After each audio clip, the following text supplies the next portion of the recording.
Bonjour et bienvenue à tous sur votre chaîne de Congo Étoile, votre chaîne où nous parlons sur le marketing et la publicité, votre chaîne où nous parlons sur les actualités africaines, sur les faits sociaux en République démocratique du Congo, votre chaîne où nous passons des messages patriotiques et apolitiques. Nous sommes là une fois de plus avec vous, avec votre humble animateur Roland Mimingoy. Je vous dis bonjour, bonsoir, bon après-midi, ça dépend de l'heure à laquelle vous nous recevez. Un très bon message pour tous les entrepreneurs, pour tous ceux-là qui sont dans le monde du business, dans le monde des affaires. Tout ce mois de mai, nous allons parler du marketing et de la publicité. Donc, les vidéos qui passeront ici au mois de mai, sauf en cas d'une actualité africaine, ça parlera du marketing et de la publicité. Nous allons vous aider à pouvoir créer votre entreprise. Nous allons vous aider à pouvoir faire la promotion de votre entreprise, savoir comment être proche de vos clients, savoir comment fidéliser vos clients, savoir comment gagner des clients, savoir comment augmenter vos bénéfices. En tout cas, nous allons en parler ici. Eh bien, Roland Mimingoy n'est pas qu'un acteur social. Roland Mimingoy, c'est aussi un acteur politique, mais surtout, je suis un technicien en marketing et publicité depuis 2020. Donc, je vais essayer de vous aider comme j'ai eu à aider aussi certaines entreprises, certaines personnes dans leur business, dans leurs affaires. Et voilà. Sans plus tarder, nous allons commencer aujourd'hui avec vous. Ce que nous allons parler, ça concerne beaucoup plus des entreprises, petites, moyennes, grandes entreprises. Ça vous concerne.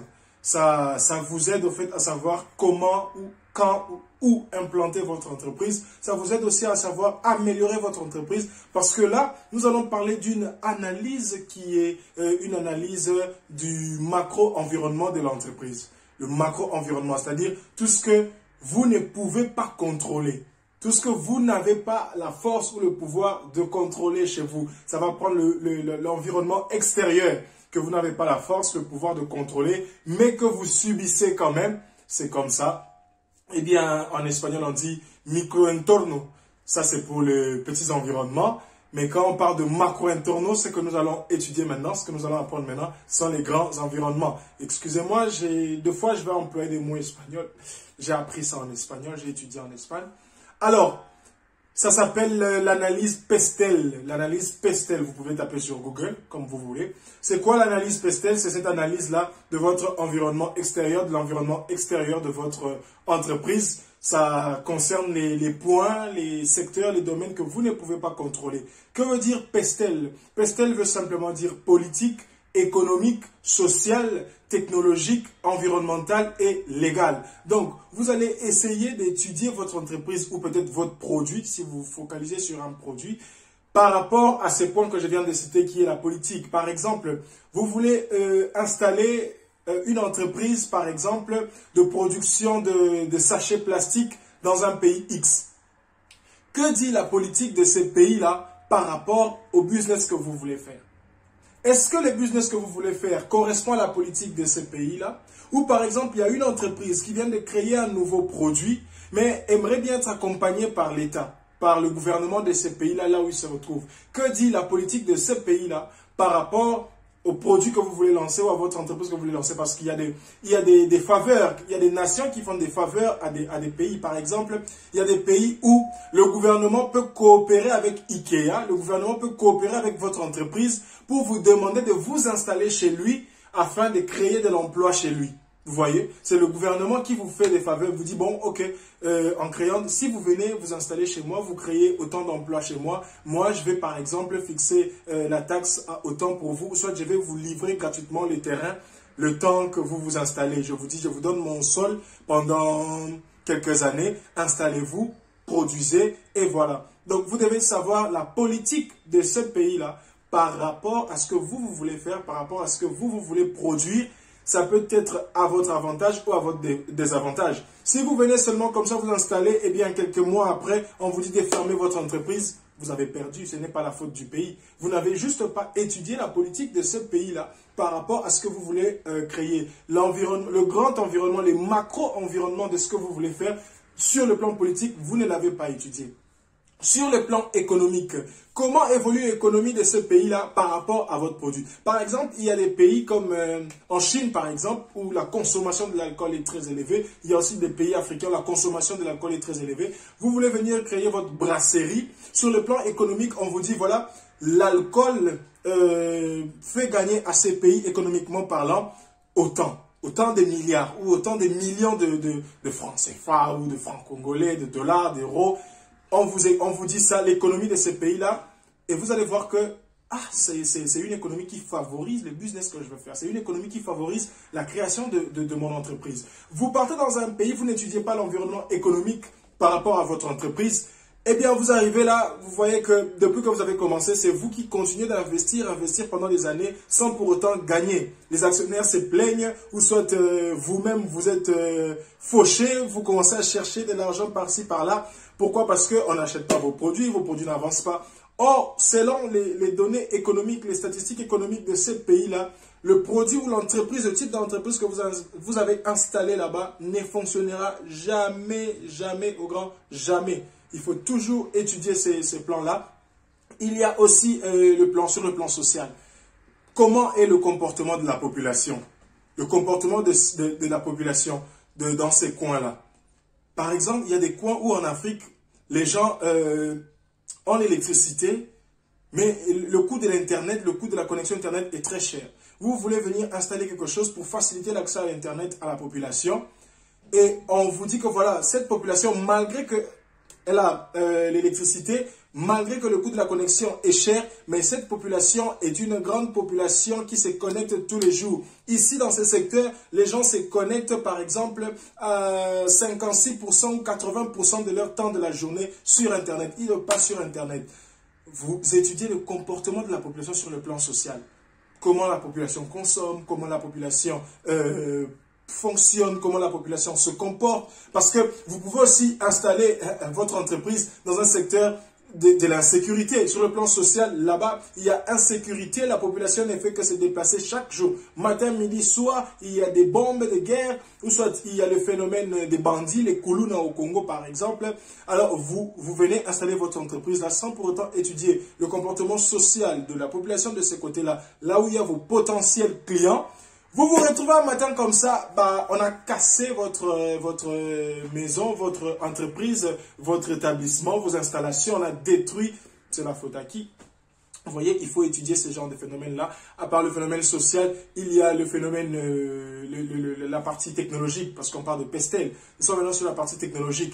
La technologie, comment évolue la technologie par rapport à ce que vous voulez créer. Vous voulez créer quelque chose qui demande assez de connexion. Vous voulez créer quelque chose qui demande assez d'industrie. Mais vous voulez placer ça dans un endroit où il n'y a pas d'électricité. Vous voulez placer ça par exemple dans un endroit où la connexion Internet est coûteuse. Sur le plan technologique, la population de ce coin-là ne fonctionne pas vraiment bien. Vous voulez faire un business en ligne, là je rentre un peu. Vous voulez faire un business en ligne pendant que vous savez très bien que vous avez un problème de connexion dans ce secteur-là où vous voulez faire votre business en ligne, eh bien, ça sera un problème de plus que vous venez de créer parce que sur le plan technologique, l'environnement, la société, l'espace dans lequel vous vous trouvez n'est pas apte de pouvoir vous aider à avancer dans ces projets-là, dans ces business-là. Il y a aussi le plan environnemental. Vous ne pouvez pas vous installer là où il y a fréquemment des catastrophes, des catastrophes, des problèmes de climat. Quand il pleut de ce côté-là, il y a des érosions. Vous allez vous retrouver un jour sous sol. Vous voyez? Donc, ce sont des environnements, des choses qu'il faut étudier. C'est toute une analyse qui se prépare. Il y a des techniciens en marketing comme moi, par exemple, qui peuvent toujours vous accompagner. Je me rappelle, en 2019, nous avons accompagné une coopérative ici en Espagne. Il y avait plusieurs groupes qui accompagnaient les coopératives, mais c'était mon groupe qui avait remporté, c'est là qui avait gagné parce que la seule coopérative qui avait réussi à s'implanter et fonctionner très bien, c'était la coopérative qui avait travaillé avec mon équipe. On était au nombre de 5 étudiants. Et voilà. À part ça, on a eu accompagné, j'ai eu personnellement accompagné une dame dans son centre de l'esthétique et oncoesthétique. Oncoesthétique, ça fait des traitements pour aider des personnes qui viennent de souffrir du cancer, des traitements thérapeutiques, des choses comme ça. Et la dame pleurait parce que ça n'évoluait pas. Et il fallait faire une étude d'abord une analyse du macro-environnement avant d'entrer en interne, parce que peut-être le problème de la dame venait de l'extérieur.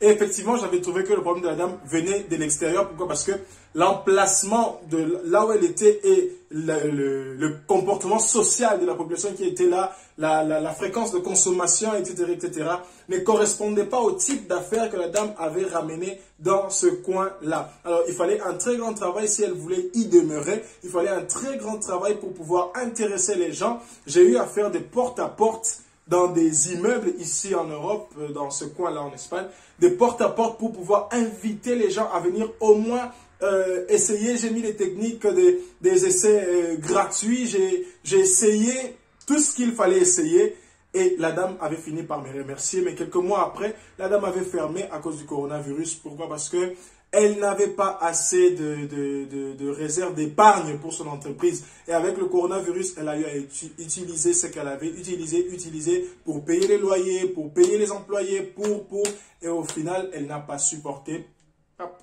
L'entreprise a fermé. Donc voilà. Et enfin, il faut étudier sur le plan légal. Vous ne pouvez pas venir comme ça, installer votre entreprise, être informel. Non. C'est de la fraude, c'est malhonnête. Il faut savoir sur le plan légal, qu'est-ce que je dois faire pour que mon entreprise soit installée de ce côté-là. Que dit la loi par rapport à mon entreprise? Vous ne pouvez pas venir vendre du chanvre dans un pays où c'est interdit. Vous créez des problèmes. Certaines personnes qui sont allées vendre ce qu'on appelle le bombé en République du Congo. Bon, il y avait quelques Tunisiens malhonnêtes. Je ne dis pas que les Tunisiens sont malhonnêtes. Il y avait quelques Tunisiens malhonnêtes qui sont venus installer une entreprise, un business qui était illégal dans ces pays-là. Bien que vous voulez vous faire de l'argent, mais c'est illégal là-bas. Vous ne pouvez pas. Que dit la loi par rapport à cela? Vous voyez, c'est comme ça que les choses se passent. Ça s'appelle l'analyse PESTEL. Politique, économique, sociale, technologique, environnementale et légale. C'est beaucoup plus pour des grandes entreprises, des petites entreprises, des moyennes entreprises, des entreprises. Ce n'est pas pour des gens qui veulent faire des petits business là. Sinon, je vous promets que prochainement, on va parler des analyses internes. Qu'est-ce qu'on peut faire à l'interne? Qu'est-ce que nous, on peut faire qui peut être contrôlable par nous-mêmes? Parce que vous voyez tout ce qu'on vient de dire là. Vous ne pouvez pas contrôler ça. Tu ne peux pas contrôler la politique d'un pays. Voilà même là où entre le pouvoir de lobbying. Parce qu'il y a des lobbies qui attaquent les politiciens. Ils disent, voilà, la politique de votre pays ne me permet pas de progresser avec mon entreprise, ne permet pas à notre secteur de progresser. Nous allons soutenir X politiciens, on va financer ta campagne, on va faire ceci, on va faire cela pour toi. Mais toi, va là-bas à l'Assemblée, défends telle loi. Et cette loi, lorsque toi tu défends ça, ça sera en notre faveur, ça va permettre à notre entreprise de faire quoi? De croître, de progresser. Va sur la loi de l'environnement, fais ceci. Va sur la loi de la technologie, fais cela. C'est comme ça que les lobbies essaient de mettre la pression. Il y a même des groupes de pression aussi qui, voilà, vous allez entendre parler. Non, les gens de la restauration se sont levés un matin pour marcher parce qu'il y a des lois qu'eux ne peuvent pas contrôler. Ce ne sont pas des entreprises qui vont contrôler cette loi, mais c'est l'État, le gouvernement, ceux qui écrivent des lois. Alors, que faire? Mettre la pression à ceux-là pour vivre en paix, pour continuer son entreprise. Donc, le macro-environnement, vous ne pouvez pas contrôler. Vous ne pouvez pas contrôler un espace où il y a chaque fois des inondations à répétition, il y a des catastrophes naturelles. Vous ne pouvez pas contrôler cela. Vous ne pouvez pas contrôler la justice d'un pays. Vous voyez, c'est l'environnement, le macro-environnement. On va essayer de parler des choses comme ça petit à petit pour réveiller les gens, pour réveiller ceux qui ont des entreprises, des business. N'hésitez pas de nous contacter. C'est bel et bien votre chaîne Congo Étoile avec Monsieur Roland Mimingoy. Je vous dis à la prochaine. Ciao. Komisi kombo na ngai na buku ya bomoi na ye mpona zala seko ya yese.